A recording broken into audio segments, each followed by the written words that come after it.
open borders, shameful abandonment, disregard for human life, the prospect of more mandates and lockdowns, and the list goes on. Now more than ever, we need to stick together. Voting alone is not enough. We must use our dollars to support like-minded companies that fight for our rights and beliefs. Patriot Mobile is America's only Christian conservative wireless provider who shares your values. Last year, we gave more than $500,000 to conservative causes. With your support, we'll give more than $1.5 million this year. It's time to band together and support companies that truly love America and fight for our freedoms. Will you join us?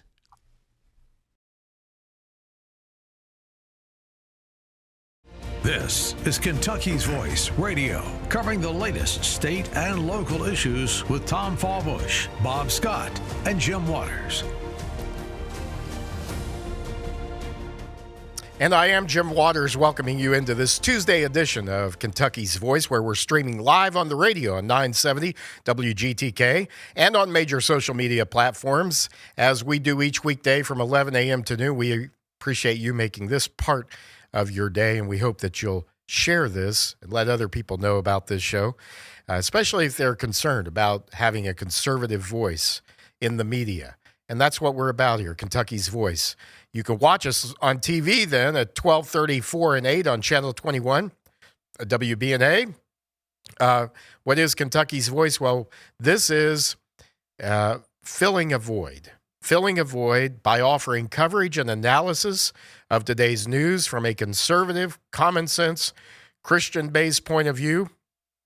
And you're always going to get that here. So you always know what you're going to get here. And that's what we want, consistent coverage of news, what's happening in the world, in Kentucky in particular, and how Kentucky is affected by that. By the way, if you have ideas for a story, you want to hear us interview somebody, let us know on our Kentucky's Voice text line.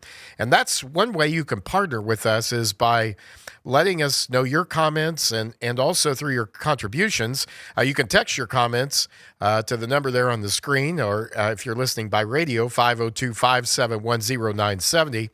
Or you can text a one-time or monthly gift to KY Voice by texting KY Voice to 53555 in order to contribute to this program. And this is a listener-supported program. It's a nonprofit project, and so we need you to partner with us, not just financially, but also through your comments, 502-571-0970. And comments that I get here, especially early on in the show, we'll definitely get it on today. And if we need to, we'll get some on tomorrow. But folks, you know, we have a unique opportunity to build a media powerhouse here that's needed in Kentucky. And after all, what other media do you know of here in our community that will always be reporting on news from a conservative Christian common sense point of view? And while you might not think this is needed right now, or that it's that important, you may think differently about this before it's over. Conservatives tend to do that. They tend to wait until things turn left before acting. Right now, conservative populism is on the rise, but there will come a time when the pendulum will swing back the other way.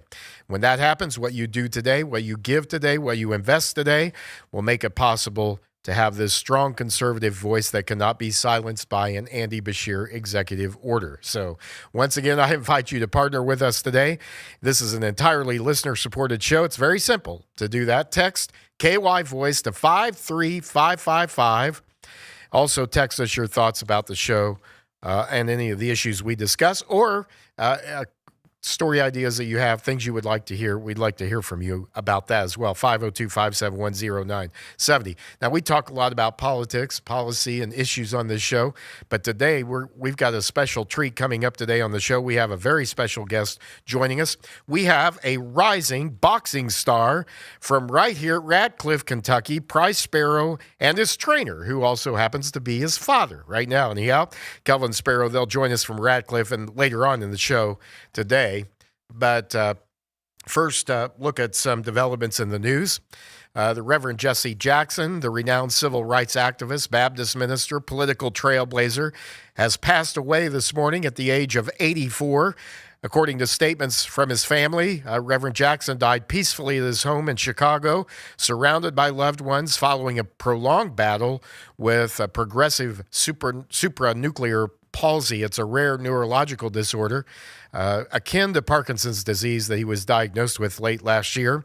Jackson had been hospitalized in November due to complications from the illness, which progressively affected his mobility and speech. Though he remained engaged in public life until recently, his passing marks the end of an era for one of America's most enduring voices in the fight for racial justice and equality. We'll have some responses from those on both sides of the aisle when we come back. Right here on Kentucky's Voice, thinking today, thoughts and prayers for Reverend Jackson and his family today on Kentucky's Voice. Stay with us.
Back to Kentucky's Voice Radio, online at kyvoice.org. Reverend Jesse Jackson, who led the civil rights movement for decades after Dr. Martin Luther King, has passed away at 84 years old. Tributes poured in immediately after the announcement, with political leaders, celebrities, civil rights organizations honoring his contributions. President Trump called him a towering icon whose moral vision reshaped America. And extended condolences to his family. On social media platforms like X, users have shared memories and condolences, highlighting how Jackson's activism opened doors for underrepresented communities, how he influenced the hip-hop culture and beyond. His death has sparked reflections on the evolution of civil rights in the U.S., underscoring the ongoing relevance of his lifelong pursuit of justice.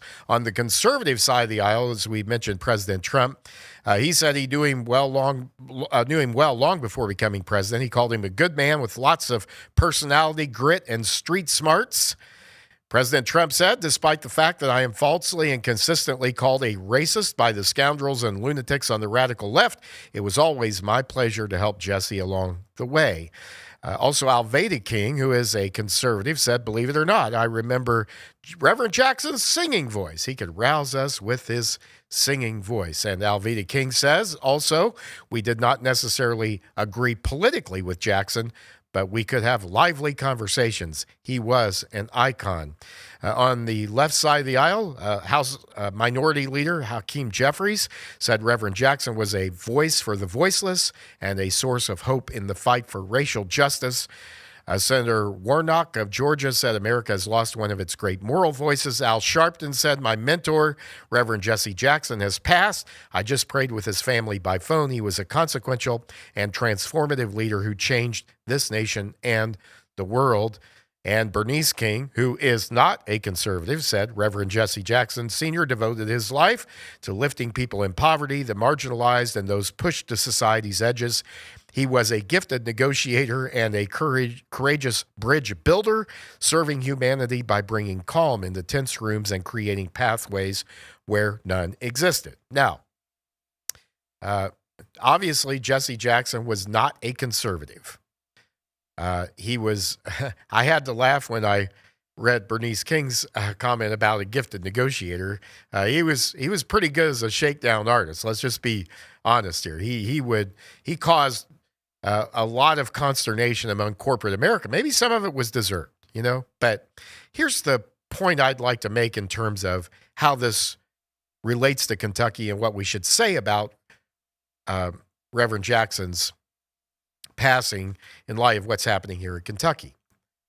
whatever your political bent, whatever side of the aisle you're on, the fact is that our public education system is still failing our minority students.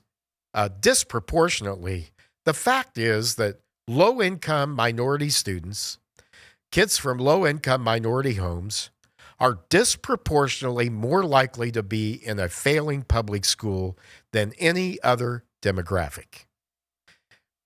And so in this discussion about racial justice, I think that's an issue that whether you're conservative or progressive or whatever you consider yourself, unless you're just an outright communist and don't care, and you want to see our system fail, I think it's time for Kentucky to realize that we are failing our low-income minority students. In some cases, only a single-digit percentage of that group of students are proficient in key academic areas, which means that very few of them are really prepared to be successful in a career, in college, in life in general. And and yet we have people who are running our school system, who are on our school boards, who claim to be defenders of the downtrodden. They would claim to carry Reverend Jackson's mantle, I assure you. And yet they will oppose the very policies that are helping the very groups of people that he was most concerned about, those who were left behind, those who were being left behind, low-income minorities, poor minorities who needed more opportunity, more chance. And yet these are the very same people who will oppose giving the opportunity for low-income minority kids to have a better education. And we see around the country with school choice efforts like charter schools, like scholarship tax credits, like other educational freedom opportunities. Who is it that's benefiting the most? It's these very people that the Reverend Jackson was concerned about, and that many people in our system claim they are concerned about. So I say that we, in the spirit of Reverend Jackson's passing, that our legislature needs to pass the school choice bill that would allow families in Kentucky to take advantage of a federal tax credit scholarship. And just because they don't have the money to send their kids to a better school, to a higher performing school, does not mean they should be denied, does not mean those children should be denied an education. And so this is a way that our legislature during the current session could honor the legacy and the goals of Reverend Jackson, and that is to provide more opportunities for a better education for poor minority students. What do you think about that? I'd like to hear from you. 502-571-0970. What are your thoughts about the passing of Reverend Jackson?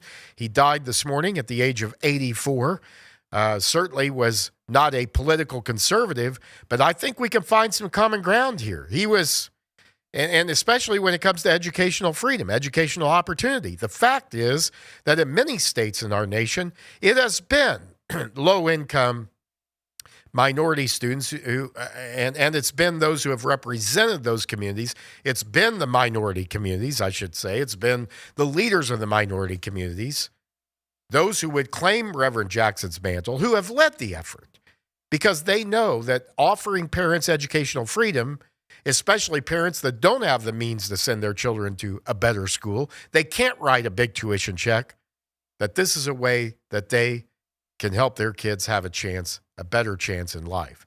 And I say it's time to do that in Kentucky. I'd like to hear what you think.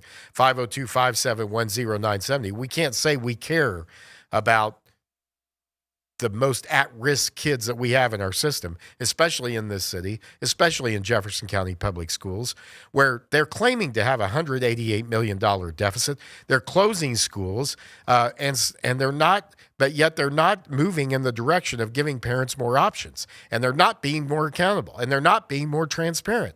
And I think that the low-income minority communities need to continue to demand that, which they have in our state. They've continued to demand options and freedom, and they deserve it. And in the with the passing of Reverend Jackson, I think it's a great opportunity for the legislature to pass Representative T.J. Roberts' bill that would opt Kentucky into the federal tax credit scholarship of the One Big Beautiful Bill, despite what our governor calls it, and he calls it something else. But it is, of course, he's very much in the minority on that because everybody knows it as the One Big Beautiful Bill. Well, let's dive in for a moment deeper into this story about our own Congressman Thomas Massie pressing the Department of Justice for more on the Epstein files.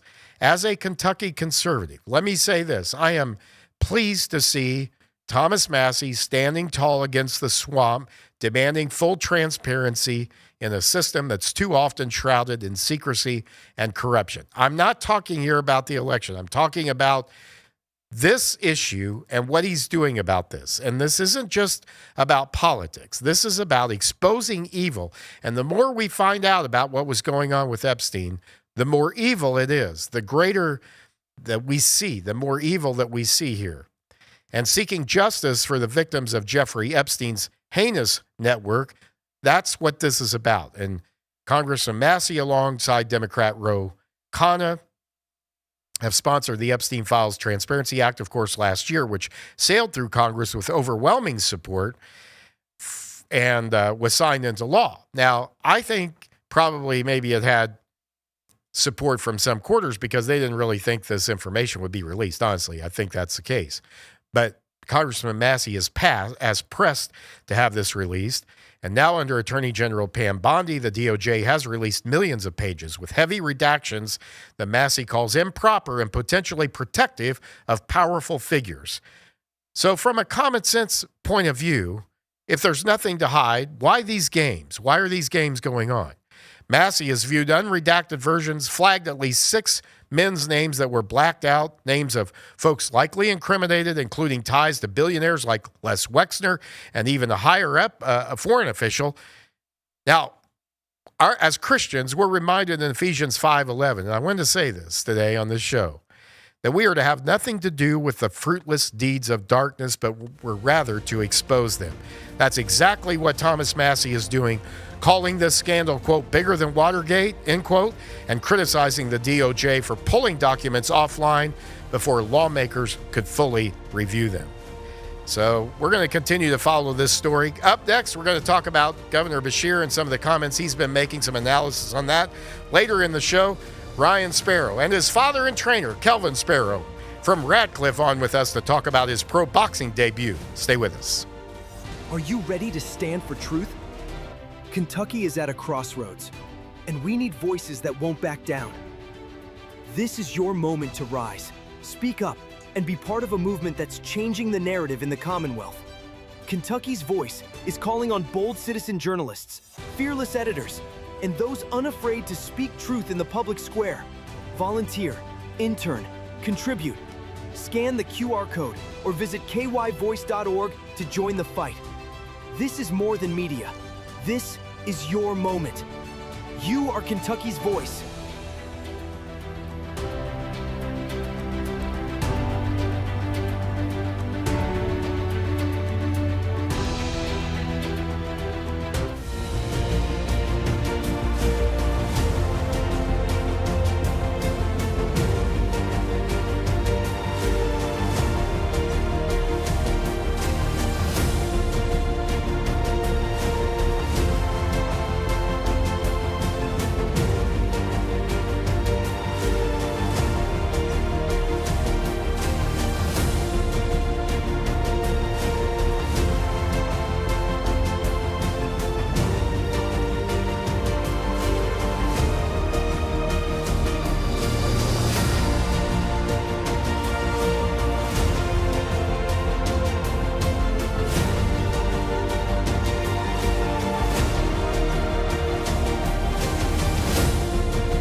Now, back to Kentucky's Voice Radio, online at kyvoice.org. We'd like to hear from you today. What do you think about the passing of Reverend Jesse Jackson today? He died this morning at age 84. He called for racial justice, and my take on that in terms of how we could remember his legacy, best honor his legacy, even if you didn't agree with him politically. But, you know, what about all the low-income minority kids and black kids in particular from black African-American demographics who are failing in our public schools? Very few are getting a stellar education in our public schools, especially in Kentucky. And my thought is that we could all come together and say we're going to offer parents of these kids options. A lot of times they may not have the funds. You know, if you're wealthy, you have school choice. You have options on your education, on your kids' education. You have all kinds of options. You can move to a different school district. You can write a check for private school tuition. But a lot of people can't do that in Kentucky, especially in our Jefferson County public schools. And one way to honor, I think, Reverend Jackson's legacy in a good way, in a positive way, productive way, is to give those parents of kids in the low-income minority communities more options when it comes to their children's education. I'd like to hear what you think about that, about the passing of Reverend Jackson. You can get a hold of us. Contact us on the Kentucky's Voice text line at 502-571-0970, and we'll try to get your comments on the air during this program. But I want to go back a few weeks to a rift that occurred between our governor, Democratic leftist governor, Andy Beshear, progressive, and Republican Congressman Brett Guthrie about the layoffs in Glendale as a result of Ford's decision to cancel its multi-billion-dollar partnership with South Korean battery manufacturer SK On in December. So this sudden decision by Ford occurred just 4 months after the first batteries had rolled off the line. 1,600 people left without jobs at this joint battery plant in Glendale. Now, many of the workers are blaming Ford and their misreading of the market. And in fact, Ford kind of admitted to that.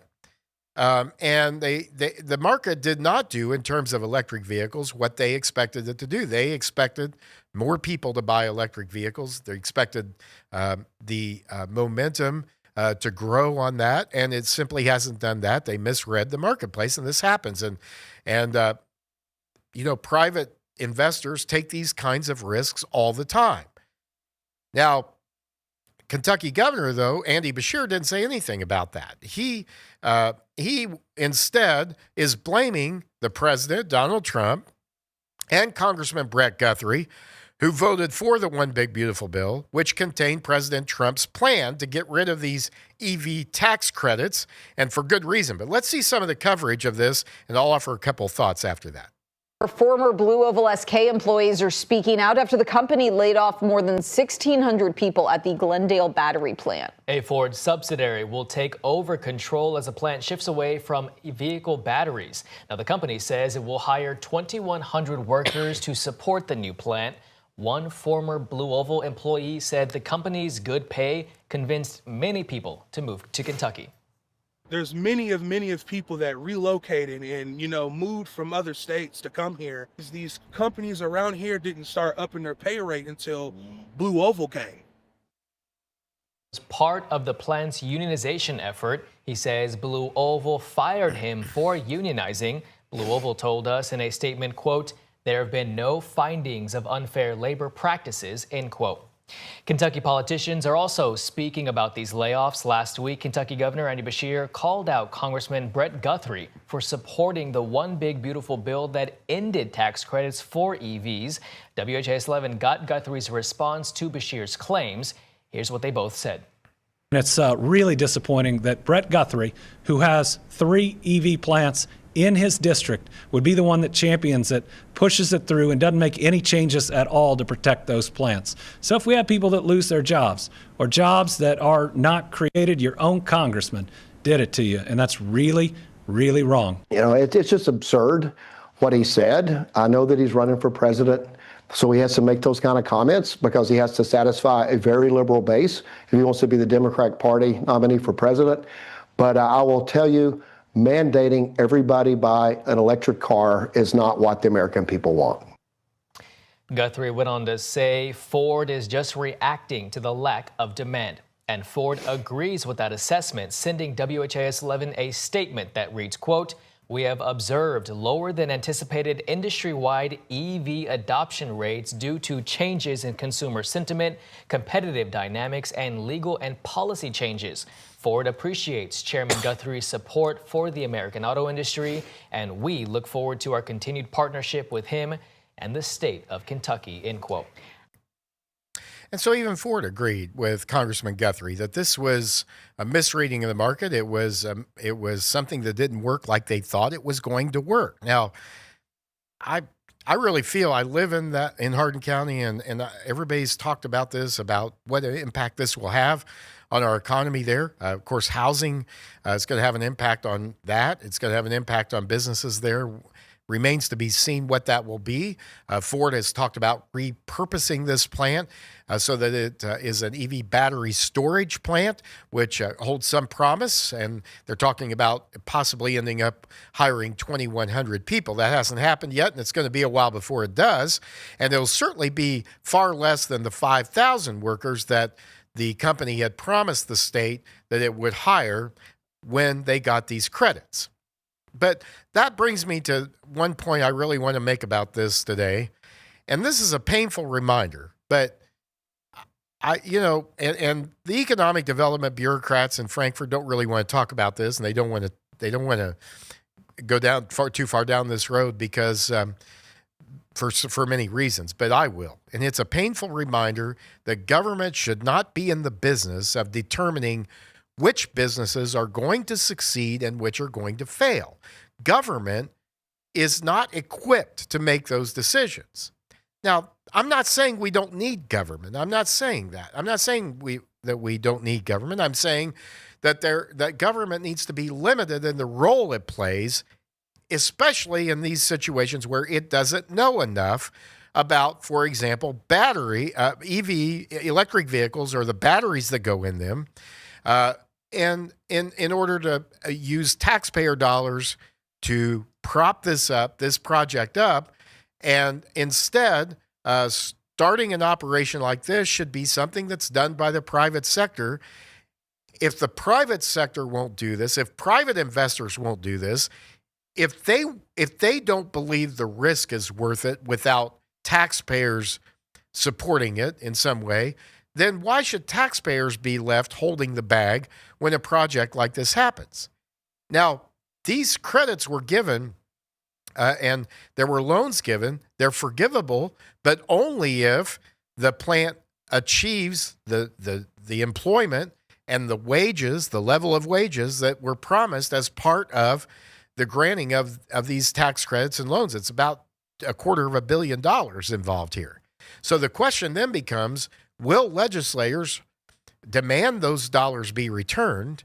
And I'm sure they're going to try to skip around this. They're going to try to work around it, and I get that. But even Ford understands that this is a market issue, a supply and demand issue. But my point is that Governor Beshear is bent on making this about Trump, even though, he talks all the time about we're not red or blue, we're Kentucky, we're Team Kentucky. And yet, at the same time, he's smack out of the other side of his mouth attacking Brett Guthrie, attacking Donald Trump, attacking the Republicans, attacking the legislature. But with fewer people buying EVs and other governmental policies relaxing fuel economy standards, Ford has acknowledged, quote, the operating reality has changed, which is why it scrapped its most ambitious and important EV projects. And there was going to be an attempt, I think, had a different administration been in power, there was going to be an attempt to try to force the purchase of electric vehicles and to try to get rid of fossil fuel vehicles. There's going to be an attempt to force that on the American people. And like Congressman Guthrie said, he's absolutely right that the American people don't want that. Well, coming up, you don't want to miss this next segment, the rest of our show today with Kelvin Price Sparrow, Price has made his boxing debut, a successful one, and I can't wait to talk to these folks from Radcliffe. Stay with us right here. We are Kentucky's Voice.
Now, back to Kentucky's Voice Radio, online at kyvoice.org. And welcome back to Kentucky's Voice. You're hearing this live on 970 WGTK and streaming live on social media platforms, YouTube, Facebook. And you can also watch us this afternoon on television, Channel 21 at 12:34 and 8. And you can see what a great-looking guy Dan is. Oh, no, sorry. It's not going to happen. If I could make that happen, I would. But yeah, we got a couple of great-looking guys here with us today, and great guys with us here on the show.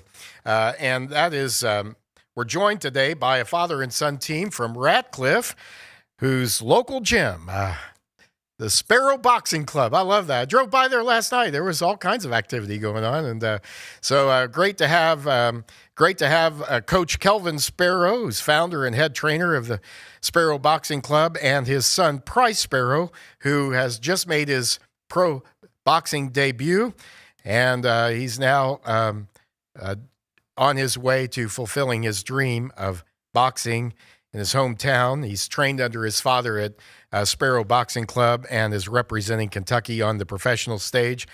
Gentlemen, it's a real honor to have you with us today.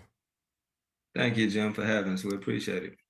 Well, let me ask you, take us back, Price, and Price, we'll start with you. Take us back to, well, I could ask either one. I guess let's start with Kelvin. That's fine. Really, Price's story is about more than about boxing. This story is about community. It's about family. It's about what happens when people in the community decide to come together and invest in their kids, isn't it? I mean, I know that's important to you.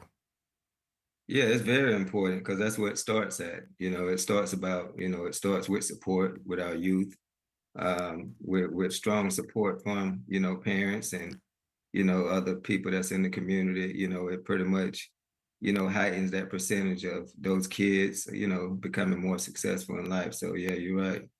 Yeah, it really does take a village, and we've said that, but it really does. And I think you're really the living embodiment of that. We'll talk about that maybe more in a moment. But Price, I want to get to you. Tell us about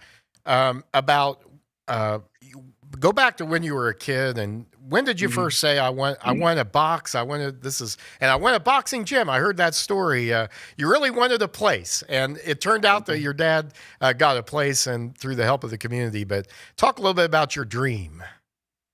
So I started boxing at 9. I was talking about it at 8, and then really started training at 9.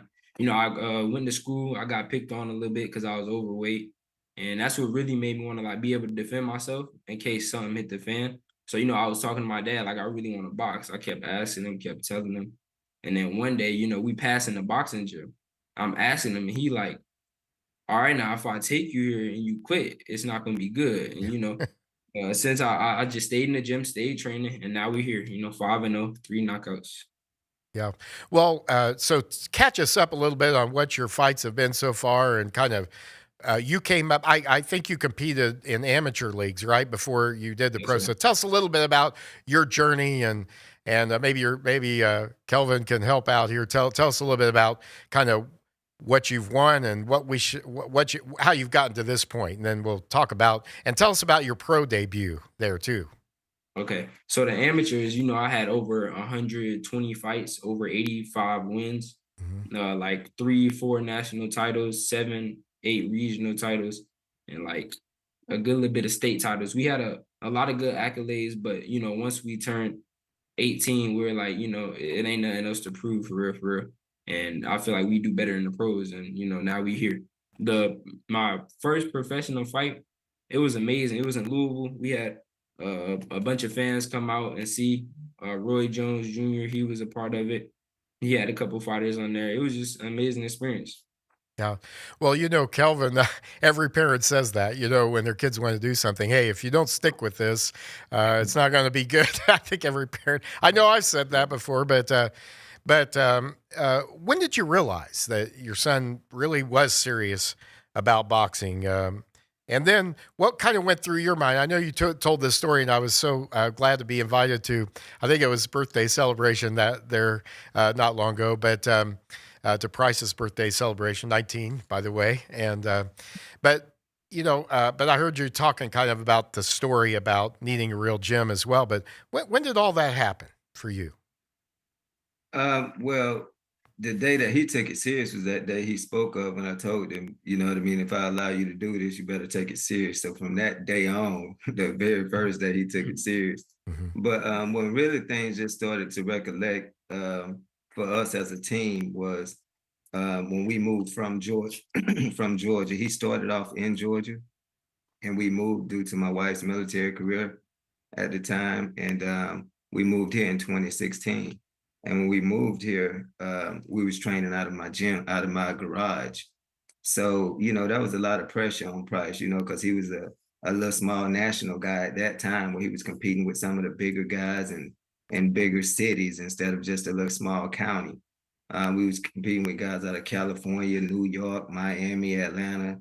So we was just training in my gym. And then, just one day I came back home from work, and I see him sitting on the couch in there and, a little teared up. And I'm like, what's going on? And he said, I just want somebody to train with. And at that point, I set my sights on looking for a gym in Hardin County. And so I saw a building that was vacant, made the calls to, see how I can get things going in that direction. And I purchased the gym, you know what I mean? Had a few friends of mine to help me out, get it up to the stage of where it needed to be. And from that point on, we opened up Sparrow Boxing Club, which was one of the biggest grand openings with over 300 people to show up, to show support of what was coming to the community. And that's when the skill set of Price Sparrow rubbed off on the community. And now we got several other competitive boxers as well that have changed their lives, as well as those that's not seeking to compete, but just want to get the confidence to go out through life. And we just got a good embodiment of community supporters now. Well, Price, let me ask you, what's it like to have your dad as a trainer and Mhm. you be the fighter? How's that work? It worked pretty good. It's amazing because times where I want to slack off, I can't because my dad right there everywhere I go. He's there. So sometimes I want to be a kid and chill, but it's the goals we trying to reach. I don't got enough time to just chill and be ordinary. So my dad, he definitely makes sure I'm on my stuff and doing what I'm supposed to do. So yeah, it's pretty good. It's good for me. Well, let me ask Kelvin that. What's it like from your perspective to be involved like this? This has got to be. I know you're so proud of Price. But what's your but give us a little bit about your approach to this. You talked a little bit about this at that event as well, about kind of how you're looking at this, and you definitely want what's best for him. Yeah, the thing about it that, a lot of people don't understand, you know what I mean, unless you got a kid that's on a level of being, sort of like a blue chip prospect, or just one of the guys that's to become a star, an athlete, So it's not what a lot of people think. It's actually hard. And what makes it hard is when you have a kid that's, at a certain standard, as an athlete, whether it's basketball, baseball, football, soccer, whatever, they life change immediately as a child. And the sacrifices they have to make is a lot of dances, a lot of school functions, a lot of birthdays. And just hanging out, right? Just, Yeah. It's one of the things where they sacrifice a lot. And me as a parent, sometimes it get to me, you know what I mean? It get to the I guess the mushy side of me to be like, man, my son ain't been an ordinary kid. You know what I mean? He ain't have the prestige of going out here to do what the normal little Toms and, you know what I mean, Ebony's of the world, Shayla's of the world, and Evelyn's to have fun as a child. And, his fun comes amongst shaping his skill set to be the best. And one thing I try to pride myself on and to remind my son of is, when you go out here and you putting all this hard work in as a child, when you get in your early 20s, we can play a little bit then. You know what I mean? Right. Because what people don't understand is when you sit here and sacrifice things as a kid, and then you start getting into adulthood and you took things serious and then put yourself in a position, you can have all the fun in the world. And that's the way that I try to retool him to think. You know what I mean? What you missed was something you would have forgot anyway. But what you done shape yourself for is something you'll remember for the rest of your life. Financial security, you into a career was, you know what I mean? You're doing something that you really want to do. Yeah. So for me as that parent, to answer your question full throttle, is it's a good thing. I like it, you know what I mean? To see that my son got a certain type of discipline to be able to navigate through life in all aspects. But it's also a little bit like, man, he lost a little small ordinariness as a kid. But at the end of the day, as long as the people that support us is appreciated with what he done did and what he accomplished and what he gonna go out to do, sometimes that's more, you know what I mean, blessing than, you know what I mean, we losing a bicycle ride. Right. Well, this is an amazing story, and Price, that you're so willing to do this and make this sacrifice, I think says a lot to other young people, that it's okay to be committed to something, even when you're young, and it can pay big rewards later on. And so we got about a minute or so left in this segment. What's the difference in fighting an amateur and the pro fights? Give us a little bit of perspective on how that felt, how different that was. It's a big difference, but it's all kind of the same. So in the amateurs, really fighting in the amateurs, it's more off of points and output. You don't even got to land for real, but if you're doing more and just throwing more, you're gonna win. In the pros, it's more about the one shot that count, and it's more about just being more sharp and more defensive. And when you throw, make every punch count. Like you ain't fighting for points. You fighting to not leave it to the judges in the pros. It's 8-ounce gloves, and if you slip up and get caught, another grown man hitting you with 8-ounce gloves that know how to punch it, it can be wrapped. So everything is more. You got to be more careful and just on point in the pros. I want to talk a little more about that coming up. We're really delighted to have joining us today here on Kentucky's Voice, Price Sparrow, who's made his pro boxing debut, and his trainer and father, Kelvin Sparrow, from Ratcliffe, Kentucky. He has opened the Sparrow Boxing Club. We're going to talk more about what he's looking forward to in his career, and also with this boxing club, how folks can get involved. Stay with us here on Kentucky's Voice for our final segment coming up. Kentucky's Voice is your home for real news, real people, and real answers. But we can't do it without you. Your financial support helps us bring truth to the forefront, hold leaders accountable, and give a voice to the people of the Commonwealth. Join the fight today. Give online at kyvoice.org or text KY Voice to 53555. Every gift makes a difference. Stand with us. Speak up. Stay strong. You are Kentucky's voice.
Now, back to Kentucky's Voice Radio, online at kyvoice.org. We want to hear from you today. 502-571-0970 is our Kentucky's Voice text line. And by the way, you can catch us here each weekday, 11 to noon. And we're delighted today to have with us on the program a young man who has made his pro boxing debut, Price Sparrow, and his father and trainer, Kelvin Sparrow, with us today. And Price, before we went to the break, you were talking kind of about the difference. We were talking about the difference in the amateur fight versus the pro match. And tell us a little bit about where you've now had one pro box. You made your debut, right? And so tell us where that was. Who was your opponent? Where did you fight? Tell us about the details of that. So we fought downtown Louisville. Where was that at? Gillespie. The Gillespie, Louisville. So that was right here in Louisville. Okay. Yeah, yes, sir. Awesome. Yes, sir. Yeah. My opponent, he was a tough 7-1 opponent.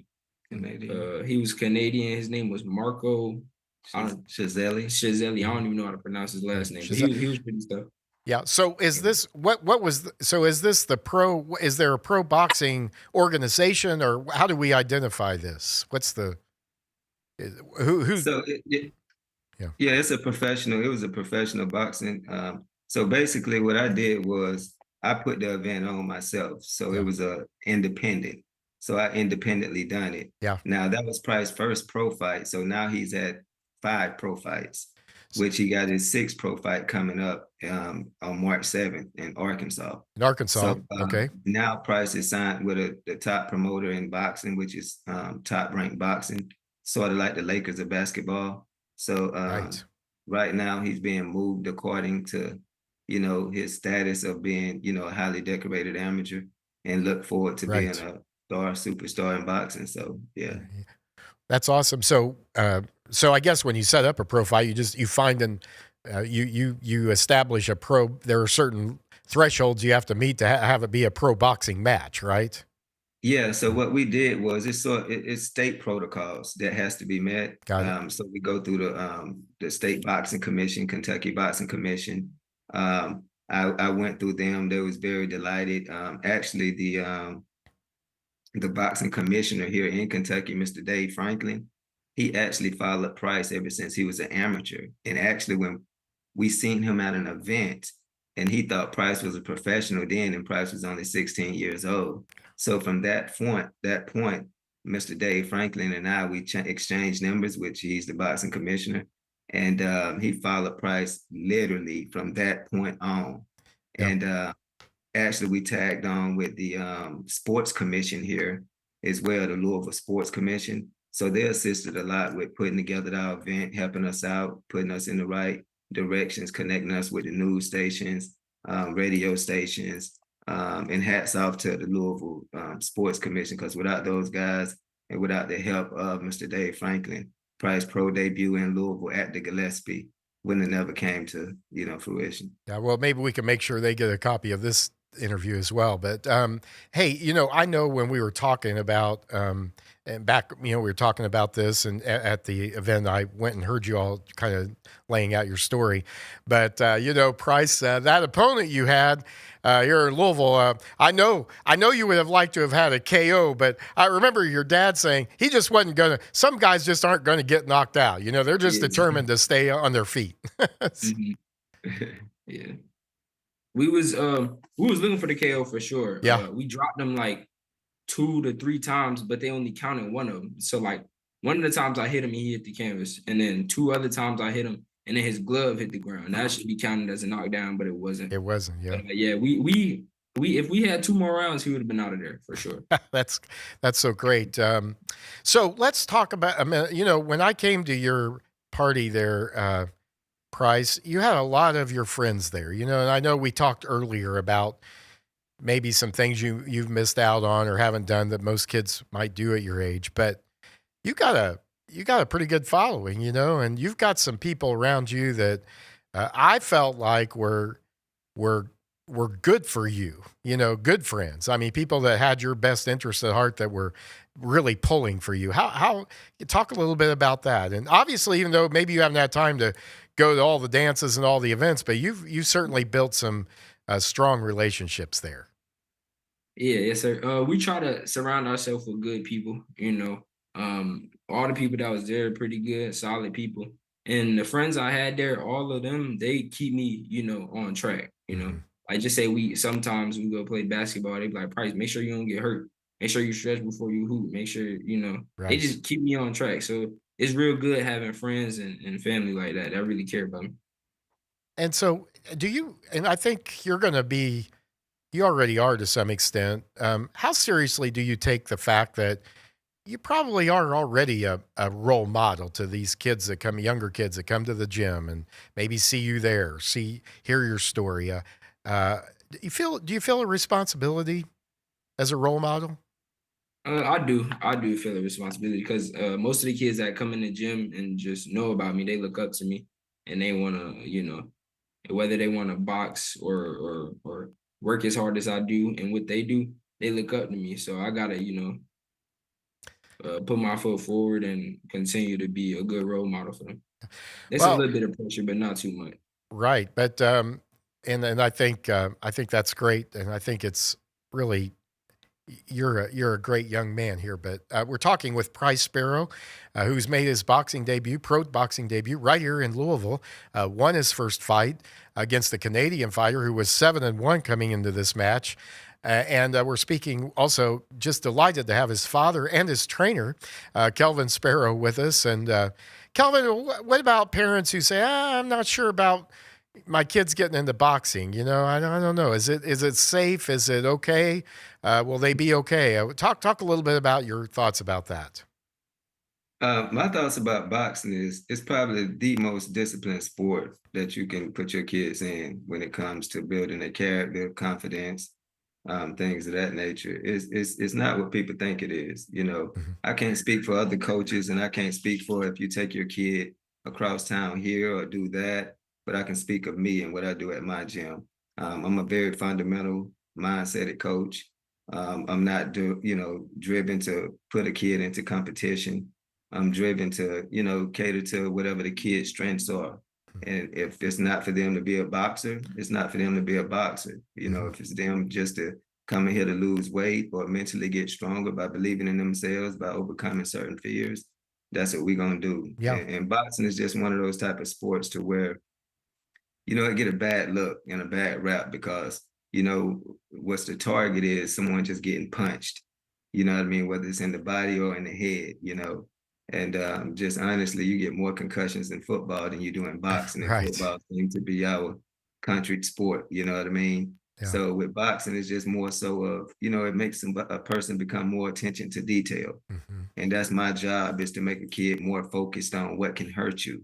And if I put a person in the mindset of preparing somebody to be pessimistic mindset, and I'm saying if I got the plan to save money for my water heater to go out, there's nothing wrong with that, which means I'm preparing for something bad to happen. So if you come in a boxing gym, my goal is to prepare you in case something bad happens. Mm-hmm. And nothing's wrong with that. And, to teach you to be able to stand up for yourself or to protect yourself.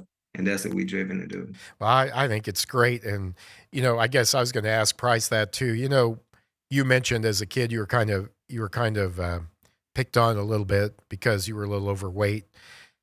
What would you say to kids right now about maybe they're not going to be pro boxers, but this is a great opportunity, is it not, to really, get in shape and learn about life at the same time? 100%.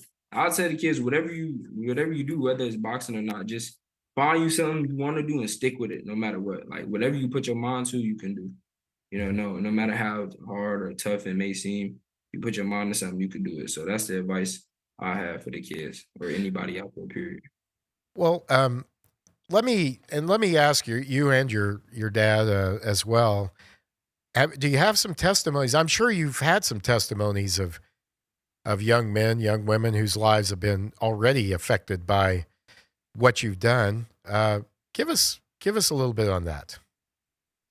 Well, I don't want to put names, you know what I mean, to the stories. No names, yeah. But we done basically had kids then come in there and without, the ADHD thing, and I'm not against it. I don't think that it's something that's not out there, but I'm the firm believer when bring them in there and let's go to work. So I done had kids to come in the gym where, on a straight frantic, I'm talking about can't even control nothing, to the standpoint of weeks on end, you wouldn't even realize who this kid is. You know what I mean? I done had parents, plural, that come up to me crying just how, it done changed their kid's life. I done had guys come in weighing 265, 70 pounds, want to lose weight and don't have no mindset to want to box, period. And they lost 40, 50 pounds, in the course of a couple, 3 months.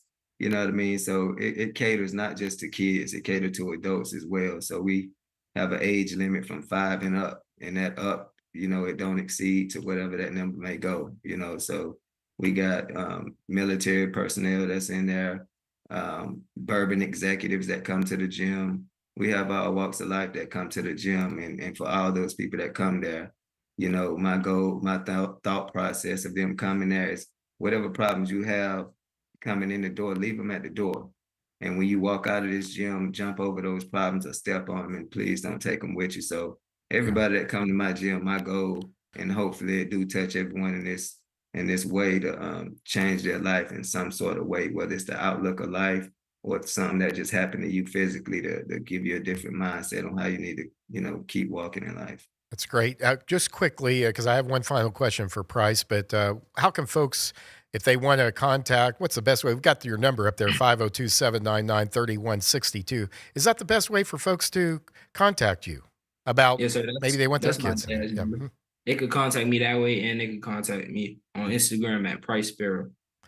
Well, let me ask you this, Bryce. We've got just a few seconds left. Where do you see your career going, short term, long term? What are your specific goals? We don't have enough time, but take a shot at it. Short term, I definitely want to, continue. I will continue to be undefeated. Definitely get to 10-0, 15-0, 20-0. Long term, I'm gonna be the best boxer to ever put on a pair of gloves. And we'll come back to this interview. We'll watch it, and then, realize I was telling the truth. Very good. Well, Price Sparrow, Kelvin Sparrow, thank you guys. Congratulations on your win. Good luck on your career. We'll follow it. We'll have you on again. I hope you'll come back and be with us. God bless everyone. I hope you'll come back tomorrow at 11 o'clock right here on Kentucky's Voice. All right. Have a great day.